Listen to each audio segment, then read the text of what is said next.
Diary Expo opens with news of a brewery coming soon. The president says politics interfering with UG's full achievements. And the IDB enthused about supporting energy sector reforms in Guyana. These and other stories in this week's edition of the Diary, the Government Information Agency program that provides a recap of the highlights of the country's president for the week September 28th to October 4.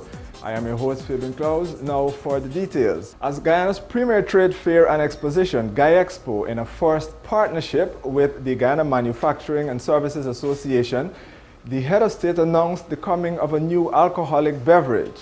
The four-day exposition, where regional and international manufacturers and service providers met, was the fitting venue for announcing the coming of a new brewery. President Donald Ramatar made the announcement to the thousands gathered at the Sophia Exhibition Center during the opening night. We are also attracting new investment because of the various incentives that we have.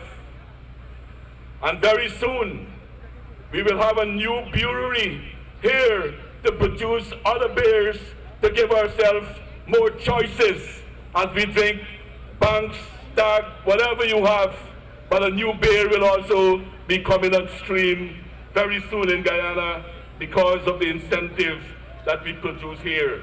In a growing economy with a manufacturing sector that contributes 4% to the country's gross domestic product and the services sector 60%, a new beverage on the market can only supplement production achievements. The investment will, however, be coming at a time when complaints about high energy costs facing the local manufacturing sector are numerous. The major setbacks in the realization of hydroelectricity that will make cheap energy possible in Guyana continues to be lamented. One of the most important for us is developing cheap energy.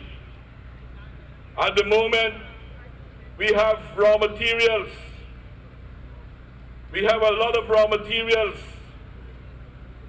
but we are not able to do enough value added because we generate energy at too expensive a cost. That is why the Amila Falls project is important, not only for Guyana. Of course, Guyana will benefit in the first instance, but it's a very important project for the Caribbean. Hydropower in Guyana is projected to significantly reduce the cost of electricity to domestic and commercial consumers, reduce dependence, and save millions of dollars often needed to import fossil fuel. We could become very important in that we can produce goods for our region, save a lot of money, and they can come here to invest in producing many of the things that they import at this point in time. The Guyana Manufacturing and Services Association's partnership in GuyExpo this year promoted specific value-added products in forestry, agriculture, arts and craft, and services. This year, the number of international exhibitors more than doubled. They came from the Caribbean, the United States, Canada, Brazil, Suriname, and other South American countries, China, and India. As the National Communications Network was broadcasting live, the president dropped in to greet Radio Guyana. Well, we're live from the National Exhibition Center in Sophia. It's GuyExpo 2013, and we're joined in the studio by His Excellency, the President of the Cooperative Republic of Guyana, Donald Ramatar. Good night, sir, and good to have you here with us. Thank you. How are you? Oh, good, I've been walking around a few of the displays that we have here. I'm enjoying it. You're enjoying it? You look as though you still have the energy because you came into our studio, you were giving us a little presidential bumps. I saw you do that at Mashromani as well. Is this something you practice or it just comes natural as a Guyanese? Well, I don't have the time to practice, so it has to be natural.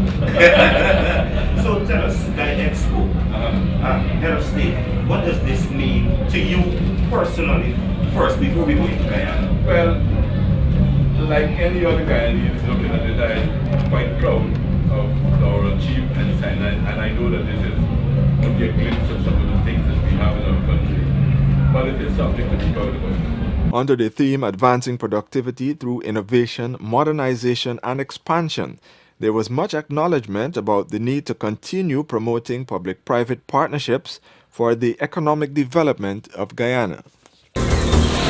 The Guyana Manufacturing and Services Association's partnership in GAEXPO coincides with its 50th anniversary activity, and as the call for improving Guyana's processing and manufacturing sector continues, the President continues to argue the case for public support to the Amila Falls hydropower project that will bring much-needed cheap energy. As he addressed a Guyana Manufacturing and Services Association's anniversary dinner on the evening of October 2, President Ramotar took on the issue of opposition to the Amila Falls hydropower project and the constant accusations being leveled against public sector professionals. The attack on people like Brassington, Sharma, and now the clerk of the National Assembly expressing his dissatisfaction with the kind of pressure he feels, I don't think that those things will do any good for our country. We need to create an atmosphere where people will do their work, where people will not be afraid to serve in their country. The rejection of key pieces of legislation that would have cleared the way for construction works on the Amila Falls hydropower project resulted in a reputable international developer and partner, Site Global, walking away, and a further setback in the realization of cheap energy. Without the right support infrastructure, President Ramotar doubts that manufacturing in particular can reach its full potential in Guyana. We've seen as a fact, as a percentage of GDP, it has not grown. In fact, it has fallen in some ways. But we hope, even though our country is growing, if we take sugar out of the equation, we should have had a growth rate of more than 6%, because sugar is going through some difficult times now. Although I myself am convinced that the best days for sugar is still ahead of it. Copies of the Guyana Manufacturing and Services Association's 50th anniversary souvenir magazine were presented, outlining the association's future goals. President Ramotar sees the need for partnerships between the association and financial institutions. I think that there needs also to be a stronger relationship with the manufacturing sector and the banking sector, the financial sector. Because we see the banking sector with a lot of liquidity. We see the spread of the interest rates between saving and lending very, very wide. And I think that in this manufacturing sector, there is scope for bigger investment and possibilities to try to bring down the lending rates to have cheaper capital for us to develop even more. The evening dinner came on the eve of a GAEXPO 2013 business forum held at the Guyana International Conference Center that sought to provide relevant information on current trade issues and foster establishment of business partnerships with foreign enterprises. You are watching The Diary. There is more still ahead. With the Amila Falls hydropower project, all consumers will benefit from cheap and reliable electricity. In fact, reduction in consumer tariffs will be at least 20% in 2017 and considerably more in the years ahead. This project will save residential, commercial and industrial entities approximately $3.5 billion over a period of 20 years. At present, it costs about 25 cents per kilowatt hour to generate electricity using heavy fuel oil and about 30 to 35 cents per kilowatt hour using diesel. With Amila, Guyana will save a dramatic 20 to 25% on its fuel importation bill, or about $90 million. Investors' confidence in Guyana will increase, and the manufacturing and services sector will be significantly boosted. In the climate change arena, Guyana has already taken on a leadership role with its low-carbon development strategy, and with this Amila project, the country could also become a leader globally for renewable power. This project will add 6 percentage points to real GDP growth during the construction phase alone. The total public debt to Guyana for this project is zero. Cheap energy is vital to the industrialization of Guyana. Thousands of jobs would be created due to industrialization. After 20 years, the hydropower facility will be 100% owned by Guyanese, and it is expected to last 100 years. Millions of taxpayers' dollars have already been spent on the Amalia Falls hydropower project, which is now in its final stages of achieving financial closure.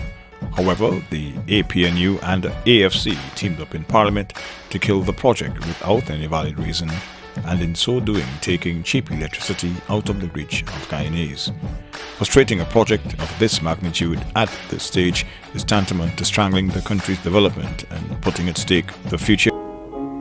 Guyana needs the Amalia Falls hydropower project because all consumers will benefit from cheap and reliable electricity. Consumers will save approximately $3.5 billion over a period of 20 years. Guyana will save $90 million on fuel importation, and investors' confidence in Guyana will increase. More jobs will be available. All Guyanese need to come on board now. Reduction in consumer tariffs will be at least 20%. The University of Guyana celebrated its Golden Jubilee, beginning with a conversation at the Turkana campus on October 1. Amidst several problems facing the tertiary institution, the president called for an end to the politics that is trying to ruin the image of what was established in 1963 to be the country's premier tertiary institution. The October 1 caucus marked the beginning of a series of planned activities to commemorate the Turkana campus's 50th anniversary, even as it continues to face resource inadequacies. Joining a group of panelists attached to the university from the inception, President Ramatar spoke about the politics at the national level that is being reflected at the university and the numerous shortfalls the institution has been encountering over the years. Certain customs and habits must change. University professors must give their marks to students much earlier. We must have a stronger and tighter relation, more discipline in the system, more emphasis on developing the academic work. As he addressed the gathering in the George Walcott Lecture Theatre that was rearranged to suit a panel discussion, President Ramatar was stern about the university being caught up in the political tit-for-tat. Don't let the different ideas paralyze us. Let's try them. One at a time, life will tell us if we're right, who is right and who is wrong. And we must be bold enough to make changes when we have made mistakes.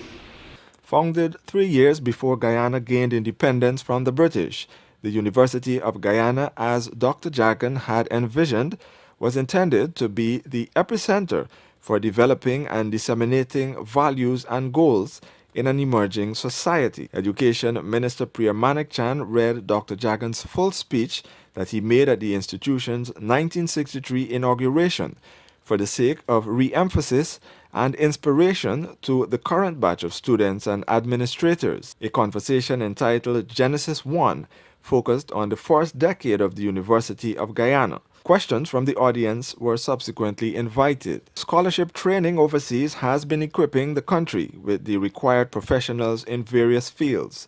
And as Guyana reassesses its national development priorities, President Ramatar believes the University of Guyana should be the institution catering to these requirements. We know we have shortages of some technical skills. We know we should have more emphasis on science and technology, but also there are some other areas that we're badly short. Good managers within our society that we have to focus, and this institution should be the institution to give us this. The conversation began with high commendations to the university over the 50 years, especially the number of distinguished Guyanese and Caribbean statesmen who were trained there. At the conclusion of the United Nations General Assembly, the Guyanese head of state met New York-based Guyanese for talks on issues and events back home. The discussions focused on national development projects following the November 2011 general elections and the standoffs in the parliament that have been obstructing such projects. The president refuted claims about hesitating to return to the polls in either local government or general elections, and said the opposition's actions in the parliament cannot continue. With the diaspora community constituting a significant proportion of tourists traveling to Guyana, the president used the occasion to expound on Guyana as a tourist destination and increases in travel to Guyana.